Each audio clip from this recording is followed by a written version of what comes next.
The inevitability of death is a lens that one can use at the end of life's journey to reflect on their accomplishments as they stand at the precipice, about to set foot into an unknown space beyond the comprehension of time. Every one of us, at some point, will give weighted thought to the purpose and meaning of life, and what awaits at journey's end. Though we may all be from different socio-economic backgrounds, races, creeds, and religions, the one thing that we all have in common is the fact that the bell will toll one last time, and we never know when that moment will come. When consuming media, some people consider the ending to be the ultimate representation of the whole. But can that theory also be applied to people's lives? I personally believe it's the journey and experiences within one's life that enriches us and provides us with the necessary tools to navigate this brittle, finite existence that we have all been blessed with. And it's that thought which brings us to today's game, Persona 3 Reload, a title that has had a strong presence within my life and has resonated with me since the first time I experienced the original back on the Sony PlayStation 2. As a remake, Reload stays faithful to the original whilst adding additional scenes, activities, and battle mechanics that further enhance the title. Released to various modern platforms on February 1st, 2024, the game pushed the previously niche Persona series even further into the spotlight, following the success of Persona 5. For the purposes of this review, I played the game on the Sony PlayStation 5 on normal difficulty for the most part. We fill the shoes of a silent protagonist who by default is named Makoto Yuki. Makoto is an enigmatic boy who is often observed to be hiding behind a shield of sound via the headphones that he is regularly seen wearing. He arrives at Iwatodai Station late into the evening in a moment of serene silence that quickly turns sinister as a haze of green illuminates the world whilst machinery stops and puddles of blood smear across the station's weathered floor tiling. Moving quickly toward the dormitory, his new home for the next year, he meets a strange boy who greets him at the reception desk, bidding him to sign a contract. After obliging the request, Makoto is confronted by a girl who demands to know the purpose of his presence and how he is capable of existing at this hour. I love how the game gives you a little, but tells a lot, through exposition and cutscenes, leaving you thinking about what will happen next. Before you can ponder this too much, you are then dumped into regular school life to get used to the mechanics of the progression of time and rigors of daily life in the lead up to the first full moon event where things start to really kick off and get exciting.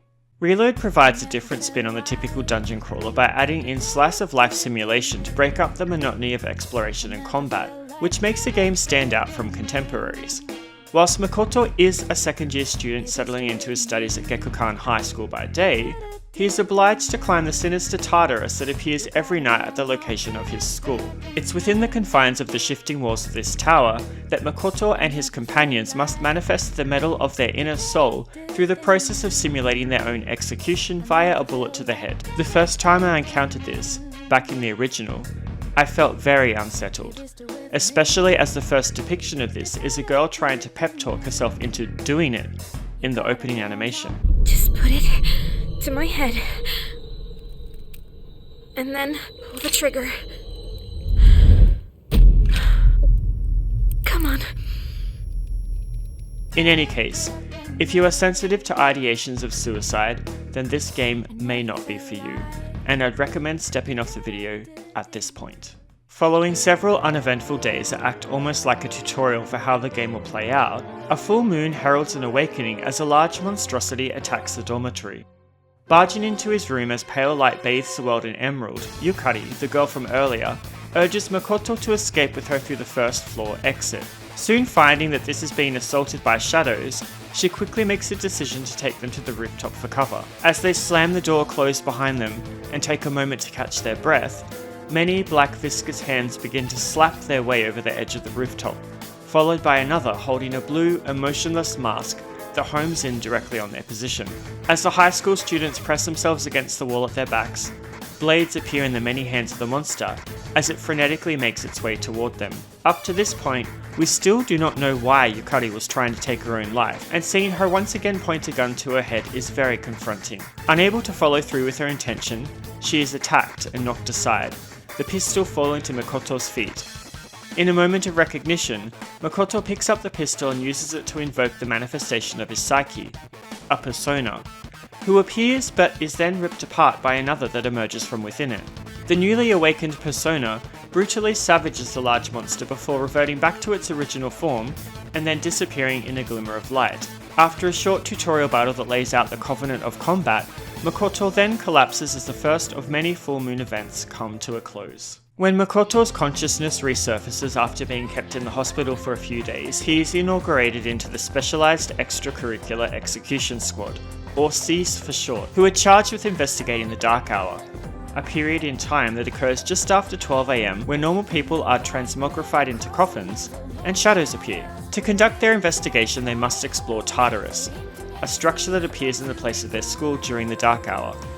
Whilst I enjoyed this premise in the beginning, and the interactions that Makoto has both in his school life as well as the combat that is undertaken within the tower, the game ends up becoming a repetitive stretch of the same old all the way through to the end. The one saving grace of this game for me was its familiarity with my own experience of being an English teacher in Japan, having lived there for 7 years, with the events occurring in-game echoing my own memories of the time I spent teaching at senior high schools in the quiet, rural city of Saga. The characters of Reload bring the game to life collectively, and while some may initially appear to be one-dimensional, they break out of their cast as the narrative plays out, taking you to unexpected heights with their emotional journeys. For example, Mitsuru is a stoic and stern girl, and daughter to a legacy, but it's the very nature of her upbringing that keeps her guarded and independent. It's not until later, when you can form a serious bond with her, that you realise that she hasn't partaken in many of the activities that someone of her age would normally take pleasure in, due to the pressure she puts on herself from the expectations that she perceives her father and his company have placed upon her. Then there's Junpei, the happy-go-lucky guy that always likes to joke around and not take things too seriously, who also harbours jealousy toward Makoto for having inherent leadership qualities. It's later discovered that Junpei carries this hatred because he feels like he doesn't have anything to offer others due to his lack of faith in his own abilities, believing that he has no special talent or even a purpose. It made me sad knowing that there are people out there with a similar personality trait that may feel useless and are completely unaware of their importance to others. For this reason, he ended up becoming one of my favourite characters, as he was so multifaceted once you peeled away the outer layers. The overarching theme of the journey of each of the characters, though, is how to deal with loss, grief, and regret, and how sometimes no matter how hard you struggle, death will always come eventually, and we as human beings must accept this fact. I enjoyed watching all the characters come to this realization, developing their determination to live the best life that they can with the little time that they have been given. Rounding out our cast are support characters to which Makoto can form a social link with. Social links are the end goal of the life simulation elements of the game, which sees Makoto working toward building trust and mutual understanding with those around him, which in turn unlocks powers within him, linked to each of the major arcana in a deck of tarot cards. Each arcana links to a set of persona, and when a social link is of a higher standing, the quality of a fused persona within the Velvet Room increases in the form of additional experience that can be gifted during persona fusion. Whilst I did enjoy the social aspect of the game, as I do tend to play RPGs mainly for story and character development, I did find some of the interactions to be a little off-putting. Two that stood out for me was The Hermit, which sees Makoto getting to know a woman online through an MMO, where the woman ends up disclosing that she has a crush on one of her students. Or Magician, where one of Makoto's classmates is in love with the teacher, and through the social link it is heavily implied that the teacher leads him on and has inappropriate interactions with him. I understand that these types of situations do occur in Japan, and across the world for that matter, but I also felt like rather than just highlighting them as the game does, there should have been a bit more of "this is bad," rather than them resolving in a way that makes you believe that these people will continue down their destructive paths. Time, like it does in life, plays an important role in the game, as it oversees every facet and governs the progression of the game. When enjoying the slice of life aspects, each event you choose to undertake, be it spending time with a social link, enjoying many of the facilities around town, or even hanging out at the dorm, expends time. Time is broken up into two components after school. There is the immediate time in the afternoon directly after homeroom, and then another block of time aligned to evening activities, which typically is where you can choose to go to Tartarus. If you are the type of player who likes to do everything, it can become overwhelming to determine what you want to do with your time, as you don't want to waste it and miss out on something later, and the FOMO is very real with this game. In addition to combat statistics that Makoto has that govern his abilities within Tartarus, he also has 3 traits that measure his intelligence, courage, and charm. To partake in some events, or enter social links with certain characters, Makoto needs to raise these statistics too, which can be done by spending time studying after school, for example, to raise academics, or he can sometimes be asked questions during class, to which a correct answer will raise his charm, or other times where he can choose to sleep through a lecture or stay awake for it, which will raise his courage or academics respectively. There are many different activities that Makoto can take part in to raise these stats, and it was always fun to figure out what you could do around town to pass the time. It's a very fine balancing act to manage time effectively though, not only to get all of his personal skills maxed, but also max all of his social links. In my playthrough, I didn't use a guide, but managed to have all but a couple of the social links maxed by the end of the game, and I was quite happy with that. Unique to this title is the ability to take part in events with your dorm mates, such as watching TV together, making dinner, gardening, or taking Koromaru for a walk. These added an element of depth to each of the characters and could sometimes unlock extra passive abilities for them in combat. There's also linked episodes, which are events that allow you to get closer to the male cast members. And unfortunately, no, you cannot date Junpei, which is a shame. You need to be careful to pay attention to your phone messages every day you have control of Makoto, as these events are easy to miss, and as per the title, they are linked, so if you miss one, you forfeit the rest in the chain for that character. Despite constantly looking at your phone being a negative trait in life, if you do not practice this bad habit in-game, you can miss some great opportunities for a deeper connection with some of your characters. When you want to take a moment's reprieve from the hassle of dealing with people's problems, and before you begin a venture into the seemingly never-ending heights of Tartarus, you can enter the Velvet Room, taking the form of a spacious elevator set in a perpetual state of ascent. Here you will meet Igor and Elizabeth, who allow you to fuse persona together. You see, Makoto is very special in that he has the wild card. Within the Persona series, those with a wild card can manifest and carry multiple persona, as opposed to other characters who only ever have one tied to them, that may evolve when they find their resolve and purpose. You can register persona that you are carrying to a compendium that can be summoned from later for a price, fuse 2 persona together, or partake in special fusions that usually come about as a result of maxing out a social link, or gaining other important key items. When fusing persona together, you can choose to carry over abilities that the chosen persona have into the new one, with some restrictions, which allow you to build more powerful entities. Fusing persona can sometimes be a risk though, as sometimes the process fails, with the card slapping Makoto so hard in the forehead that he falls backwards out of his chair. When this happens, an unpredictable result will occur, granting a persona that was not promised or expected. Once you have prepared your persona, it is time to take on Tartarus, which for the most part will randomize the layout of its floors every evening. Make sure you have visited the police station in Polonia Mall to upgrade weapons and equipment, as well as the pharmacy for items, and later, the antique store for a variety of specialty goods and apparel. Tartarus is broken up into blocks with border floors that cannot be passed until after the next full moon event has occurred. It serves as a good way to make sure your party is adequately leveled to be able to deal with any upcoming threats, as if you cannot beat the border floor boss, then you definitely won't stand a chance when the full moon comes. If you happen to reach the border floor and beat the boss with plenty of time to spare, there are still reasons to return to Tartarus, such as the monad doors and monad passages, which pit you against difficult battles for great rewards. You can also find items by smashing the crystallized shadows that litter the floors, open chests containing treasure, and expend twilight shards to open special chests that sometimes impart very useful items. If you are lucky, on occasion after opening a twilight shard chest, you will hear a sound that triggers the Great Clock, a means to have 2 of your characters catch up to Makoto's level within the next battle.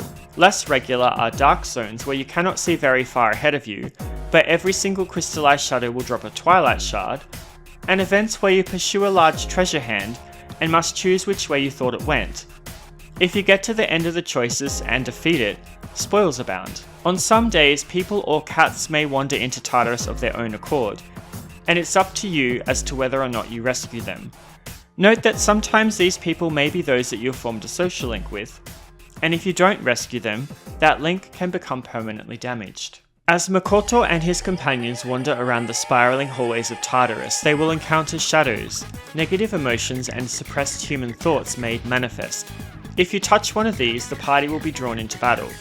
Should Makoto strike them unawares, S.E.E.S will have a tactical advantage, allowing them to attack first, or having some enemies in a debilitated state. It is to your benefit to make sure you're always getting in a strike with Makoto's katana, as sometimes even basic enemy groups can become overwhelming if given a chance to act first. This is due to the tactical system called One More, which imparts an additional turn to any enemy or ally that successfully strikes an opponent's weakness. Used tactically, One More can allow your allies to pass their turn to each other, granting access to a greater pool of skills to take out the enemies before they even have a chance to respond. If all enemy weaknesses are struck, an all-out attack will be triggered, where all allies that are not suffering from a status ailment will strike at the enemy group all at once. For most enemies, this will automatically wipe them out and end the battle. When enemies are killed in this fashion, shuffle time is triggered, a reward system where you can choose to gain extra experience, money, a new persona, or sometimes other benefits. On rare occasions, if you are very lucky or have defeated a very difficult foe, you may have the option to choose a major arcana amongst the cards, which can grant permanent stat boosts, benefits to social links, restoration of all lost MP and HP, and many other effects. Strategy is the key to winning your way through Tartarus, so it benefits a player to try to collect as many of these as possible.